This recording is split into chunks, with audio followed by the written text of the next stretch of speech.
আমাদের সময় এসেছে।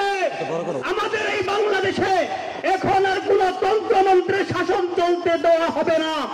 আমরা চাই না এদেশে আর আওয়ামী শাসন চলবে না, কোন বিএনপি শাসন চলবে না, কোন হুসাইনের শাসন চলবে না, চলবে না শাসন বিক্রি হয়ে যাবে। আমার এই বাংলাদেশে কোরআনকে বাইপাস করে কোন সংবিধানে কোন আইন পাশ করতে দেওয়া হবে না, হবে না, হবে না। উলামায়ে কেরাম তো দূরের কথা, যদি কোন মুসলমান থাকে, একজন মুসলমান থাকতেও কোরআন বিরোধী কোন আইন, কোরআন বিরোধী কোন সংবিধান এদেশের জনগণ আর কোনদিন মেনে নেবে না ইনশাআল্লাহ। মুহতারাম হাজিরিন, আমাদের ইতিপূর্বে যিনি কথাগুলো বলে গিয়েছেন, আপনারা অনেকেই মনে করবেন যে হুজুর তো মনে হয় রাজনীতির কথা বলেছেন।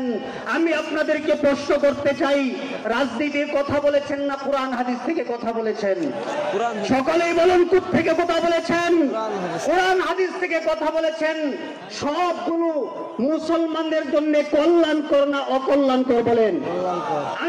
আপনি যদি নিজেকে মুসলমান হিসেবে দাবি করতে চাই, অবশ্যই আমাকে কোরআন সুন্নাহর বাহিরে যাওয়ার কোনো সুযোগ নাই।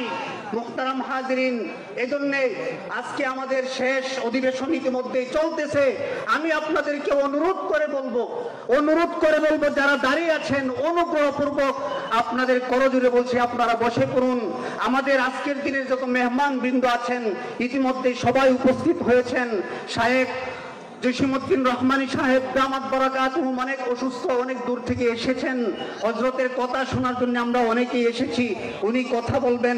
দীর্ঘদিন পর্যন্ত একজন মানুষকে কারাগারে বন্দী রেখে শারীরিকভাবে, মানসিকভাবে সর্বদিক থেকে তাকে যেই পরিমাণ নির্যাতন জুলুম করা হয়েছে, আমার এই বাংলাদেশের ইতিহাসে আর কোনো নজির নাই। ঠিক কিনা ভাইয়েরা আমার?